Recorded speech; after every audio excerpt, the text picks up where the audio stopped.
guys, my name is Lacey of Spooky Lips and Fat Hips, and welcome back to my YouTube channel. I feel like another highly requested review video today, because today we're going to be talking about Blush Tribe. I don't know why I felt the need to just switch these palettes around, but that's what we're doing today. Blush Tribe is a UK-based indie brand that I feel like has blown up recently on Instagram because of their more colorful and beautiful eyeshadow palettes. I ordered all these products myself. I originally had placed an order for, story time.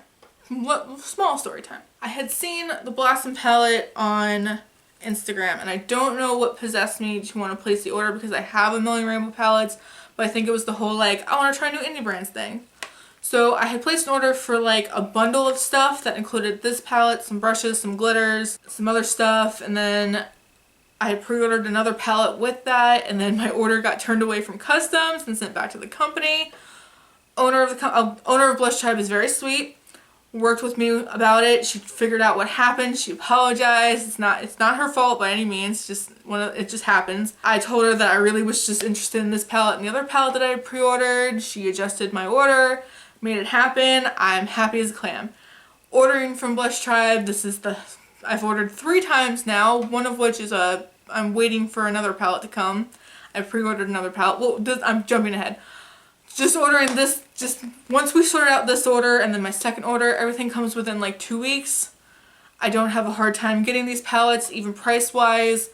I think us Americans get freaked out ordering from UK brands because of the conversion rate from euros to USD or what have you, but I found that Blush Tribe has been doing a lot of coupon codes, a lot of sales. There are now affiliate codes floating out in the world as they start to work with influencers. So I feel like money-wise, these palettes are pretty reasonable and they're nice quality, which is me jumping ahead, but that's just my experience ordering from the brand. I got 3 palettes to talk about today. We got the Blossom palette, which is the palette that I've been getting the most questions about. Then I have the Malika palette, which I've talked about in a past video, but I'm going to talk a little bit more about today. And then the Hasina palette. There is also the Hasina 2 that was on pre-order. That's the order that I'm waiting for. I had pre-ordered that, so that is on its way to me, I think within the next week. I was going to wait to get that palette before I did this review, but I just figured I've been waiting long enough to do this review, and I'll just review that palette along with some other things that I've gotten, because I'm already planning another group review video. It'll be, anyway, jumping ahead. I'm so scatterbrained today. Oh my god, I think the heat, because I turned my air conditioning off so it wouldn't be loud in the video, heat's getting to me. It all started with the Blossom palette for me. Sleek, shiny cardboard. I think cardboard packaging is not appreciated enough because the size of this, it's easy to store because it's this laminated cardboard. It's easy to clean and just it doesn't have a mirror. I don't care about that. The color names are all displayed. And then you get this beautiful assortment of rainbow colors. This palette is designed very clever in my opinion. Cleverly designed, is that the way I should say it? Because you get a black and a white, you get a brown, so you get your 3 staple colors. But then when it comes to the rainbow colors, you get a light and a dark of every color. So a light green, a dark green, a light blue, a deep blue, a light purple, etc. I think for that reason, this to me makes a great companion palette for basically any other palette you have in your collection. That's how I've been getting the most enjoyment out of this palette, because as a staple rainbow palette, I've said this before and for other things, for me, this isn't going to replace my Sugar Pill shadows. It's not going to replace my Viseart Editorial Brights palette, but this is a good rainbow palette. Like I said, it was well thought out because of the dimension that you get alone in the variety of colors, but I also, again, repeating myself, as just a companion piece, I like that. The reason why I'm calling it a companion palette is because to me, these lighter shades are all very almost neon pastel, if that makes sense. They don't show up that bright. They don't have the greatest pigmentation. My fingers are stained from attempting to make this video once before. These are some of the lighter pastel colors. As you can see, they don't show up the greatest on my skin tone, and I am this fair. So to me, that's where my problem lies, because we all know I'm not doing subtle makeup.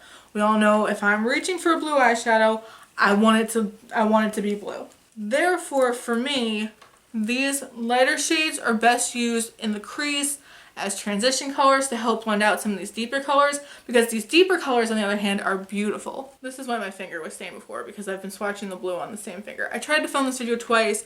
I felt like I wasn't getting my thoughts across well enough in the first one. We're here. So deeper colors. I really like the pigmentation of these colors a lot more. They're a lot more what I want in terms of just what I use colorful shadows for, if that makes sense. I find most of these shadows pretty easy to work with. The blue and the green and the purple can skip a little bit. They do take a little bit of extra time to blend out, but I find most blue shadows are a little bit more difficult to blend out, in all fairness. I think given the formula of just Blush Tribe in general, they tend to have like a more dense matte formula. It's not like some matte formulas recently with indie brands have been very dimethicone-y. These mattes aren't that level of like creamy, so like think of a Lorac Pro formula where it can muddy together because of how creamy it is. It's not quite that creamy. It's not quite Lorac Pro palette creamy, but it's creamy enough that I think if you're a beginner with color, this could be a good palette. And also, like I said, just a good staple palette to have in your collection if you don't already have a rainbow palette. I think because you're getting the variety of the light and dark, because you can blend out the darker colors with the lighter colors, I'm just becoming a broken record. It becomes a great companion palette for maybe other colorful palettes you have in your collection, or just other blob palettes you have in your collection that need a little bit of oomph. So I like this. However, of the Blush Tribe palettes I've tried so far, this isn't my favorite. And I think that's just because for me, I would rather reach for my sugar pill, but that's just, again, that's really a personal preference thing. I don't blame this palette for like my preferences. I think maybe if I wasn't a stickler for like wanting crazy ridiculous eye looks, or maybe even not for nothing, if you just want nice lighter washes of color, you don't want to like have the crazy vivid ridiculousness. Look how stained my finger is, oh my god. Like if you don't want that, I can also see this being really great. As far as skin tone wise though, like I said, it's those pastels that are really a killer for me, because they take a lot of like packing on the lid and building up, or like using a white base or things like that to really show through on my skin. So I can imagine if you have a deeper skin tone than me, those particular shades being an issue, while those deeper shades working beautifully on anybody. Personally, as far as a rainbow palette goes, I love the Hasina palette so much more. First, I love the artwork on this palette so much. It's on the back. It's still that nice thin cardboard. And then you open it up and it's another rainbow palette, but to me this is also a thoughtful rainbow palette, but in a different way. And I'm calling it thoughtful because you're not just getting all rainbow mattes, and I think sometimes when you get all rainbow mattes, it's almost like difficult to put them together if you're not someone who's more creative, not someone who's used to pairing color combinations together. This palette is designed very well in my opinion, because you're getting a good mix of matte and shimmer shades. So you do, again, you get this couple of browns, so if you're afraid of color, you can make them more safe. I won't say it. But then you're also getting a pink matte, a pink shimmer, a blue shimmer, a green matte, a green shimmer. Like, you're getting variety in textures now, whereas in Blossom you were getting variety in tones. You're getting not only variety in tones, but variety in textures, and you can basically go row by row. And I think that's genius, because you can stick and do an all pink look, you can do a blue and green look, you can do a more neutrally warm tone look, you can mix it all up. I really like the design of this palette so much more than Blossom. If I was going to rate them or recommend them to you, I would recommend Hasina before Blossom, just for me. Especially if you already have rainbow colors and you don't know why you would need another rainbow palette. Just for the variety of textures alone. I love this palette. I love how this was laid out. I really like their metallic formula because they are more dimethicone feeling. What I mean by that is, someone explained to me, someone said in my comments the other day, they don't know what I mean when I say words like dense, dry, heavier, creamier, stuff like. So dimethicone, think of like a dimethicone primer. Think of like the Smashbox primer, or I wear the E.L.F. mineral primer. A lot of primers have dimethicone in them, that very slick, wet feeling, that, you know what I mean? But that's not quite oil. It's just slick. It's just slippery almost. These shimmers feel that way, so you get the impact of wetting your brush without wetting your brush. Does that make sense? I hope I'm coming across what I'm trying to say. Very, very pretty. I like to use these best over a glitter glue, but I like to use all shimmers over a glitter glue. I think patting them onto the lid is going to work beautifully. I think wetting your brush is going to work beautifully. Very good formula. I like the mattes in this palette better than the Blossom palette though. I don't know if that's just me. I don't know if they're even any different. Just for some reason, I like the mattes in this one more because I feel like they're more vivid and more what a lacy wants in a palette. Just swatching some of the mattes. This one, some of the colors feel a little bit more gritty. And I think that might have to do with the pigments in them, but I don't know for sure. I don't know if you can see what I'm talking about in the swatches, but I just feel like these are even more pigmented than Blossom. Again, this is what leads me to suggest this palette over Blossom. Just personally, I think it comes down to preference. Do you want an all matte palette? Do you want a palette that has the variety of shimmers in it? Do you like the whole... Also, not for nothing, but pairing those two palettes together, you get an incredible amount of variety if you pair these two palettes together just in themselves. So, I mean, that is another just great option if you want to instantly build up a colorful eyeshadow collection very fast. And then finally, the Malika palette, which you may have these colors, especially if you're not an eyeshadow novice. If you do have a big eyeshadow collection, you probably have a more warm tone palette like this already in your collection. I mentioned this in a previous review, I'm going to talk about it again. I was very drawn to this palette because I said before, and Angelica I believe said the same thing, this color story to me is what I thought the Jeffree Star Blood Sugar palette was going to be. I thought it would have more reds, I thought it would have more pinks. It only has 3 shimmers. I said in my other video, I'm going to say it again, I kind of wish these shimmers were different. I wish that it would have been a red shimmer, a pink shimmer, a purple shimmer, just to go with the overall color scheme. But I love these reds. I love that you can get a very neutral look with this palette. I love that you can amp it up and make it very warm, very vivid, very bright. I love this entire row of pinks and purples. I think they're such beautifully stunning, gorgeous colors. I do think some of them are a little repetitive and maybe could have been kicked out for more fun metallic shades like I mentioned earlier. You also get a full row of browns, so you really can make this, fine, I'm going to say it, wearable. You can really make this palette wearable. But this is another great palette with that same great formula that I referenced earlier. So I'm going to do 2 mattes and then 1 metallic. Just another, I really like this formula a lot because it's not too creamy where you can be specific and you don't have to worry about the mattes slipping together almost. So when mattes are too dense, that's a risk you can have, is them like sliding around and not staying specific, not staying in the places that you want them to be.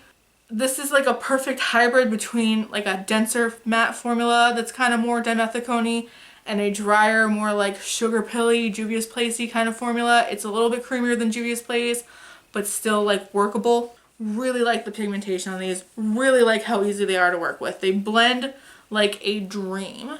Overall, I have very minimal complaints, if any, about this brand or about the 3 palettes that I've tried so far from this brand. Like I said, I know a lot of you guys are very excited about Blossom. You guys have been asking me constantly, do I recommend it? Would I recommend it over X other colorful palette? Would I recommend it over Y other rainbow palette? I really think it's a preference thing. For one, I think if you live in the UK, it's going to be cheaper and easier to get this to you, so that's a huge factor. Whereas if you're in America, maybe there are other more colorful rainbow palettes that could be cheaper or easier to get or quicker to get, etc. But I think the thing that I really like about this brand is how passionate the owner seems to be and how kind she is and how like excited she is about working with influencers, and just she's been spitting out beautiful color stories. I just posted on my Instagram the other day, she sneak peeked what's going to be her fall palette. I will see if I could put a picture here because I'm so freaking excited. I said that this is like my dream palette. This is like my perfect fall palette. I'm so excited about this. And the name hasn't been released yet. This is just a preview of what's to come, but I'm here for it. I'm so excited. I think like the artwork's beautiful. She seems to like really be listening to what customers want, and I'm just really excited about this brand. I feel like I'm maybe not as bad, like I don't know, my last brands reviews, I was a little bit more feisty, I think because my feelings were more like passionate. It's not that I'm like less passionate, it's just that like these are great. And it's really just that. And it's a new brand, and I'm excited to see what she's going to come out with next, what Blush Tribe is going to come out with next, because I think these are great. And I think if you have all three together, the possibilities are endless, and that's exactly what I did with my eye look today. I used all three of these palettes in my eye look today, which I realize can be a little excessive for some people, but I had so much fun doing this. I'm gonna take off my glasses. I did a very, ooh, did my glasses rub off my foundation? Probably. I did a very Nikki Tutorials inspired look today. I had seen her do a kind of rainbow crease and lower lash line thing like this before. And then I was originally going to do a matte white on the lid, but then decided to do a shimmer. I never know where to look. I'm sorry. Am I like being unhelpful right now? I never look at the camera when I take my glasses off. But like, I've just been having fun using these palettes. I think it's a great formula. I don't know if yeah. I don't know if I should have more to say than that, but like, I think if you're in the UK, definitely give them a try, because it's, like I said, it's going to be easier for you to just get them. If you're in America, maybe wait for a coupon code, maybe wait for a sale, maybe find an affiliate code for an influencer that you want to support. I'm not saying these are going to replace other colorful eyeshadows in your life, especially the more expensive ones, but I think for what they are, I think for the price point that they are, I think they're really good. I hope that gets what I'm trying to say across. But if I had to recommend them in any specific order or anything like that, I think just for me personally, the Hasina is a really cool palette. For a neutrals palette, the Malika is exactly what I would want, because it is on that more vivid side. And then the Blossom, for me, is more of a companion palette to my other palettes than the standalone palette. But again, just my preference in saying that. I'm really excited for the Hasina 2 palette to get here, because it's more along the lines of that whole like Tarte April Fool's Day palette trend that other companies are hopping on because Tarte sucks and didn't think that people would like that. That palette's on its way. I will be reviewing that palette too. But just like good vibes. Like, I really had fun doing this look. I never do looks like this with like multiple colors in the crease. I really enjoy when a palette pushes me out of my comfort zone, encourages me to try new things. I'm having fun with these palettes. Definitely let me know what you guys think of Blush Tribe down below. Have you tried them? Are you excited to try them? What do you think of the previews they have for their new products? I know they're also doing that whole like multi-chrome pigment thing. I want to get my hands on those so badly. Oh my gosh. But yeah, really fun shadows, very pigmented shadows, very easy to work with. Minus those like neon-y pastel shades in the Blossom, which I personally could skip on. Everything else I think is great. Honestly and truthfully, customer service great. I think it's like a wonderful new indie brand. I'm so excited that I've discovered them. If you like eyeshadow palettes, if you like indie brands, if you like me, please like and subscribe, because I do talk a lot about eyeshadow palettes on this channel. Let me know your thoughts on Blush Tribe. Let me know your thoughts on these palettes. Let me know your thoughts on their upcoming palettes. They just seem like such an exciting brand to me. I'm hooked. Make sure to follow me on social media, specifically, I act like I have more than one social media, specifically Instagram, Austin Speakerless and Fat Hips, so you can see what I'm up to when I'm not on YouTube. Whew, I try my best to upload new videos every single weekend. My outros just fall apart the second I start to say them. But yeah, that's all I got for this review. I feel like this is exactly why I try to do all my reviews in clumps, because I feel like I didn't have a lot to say in this video. I don't know. Overthinking everything. What else is new? Thank you guys so much for watching this video. Talk to me down below, and I will see you in my next one. Bye guys. Oh my gosh.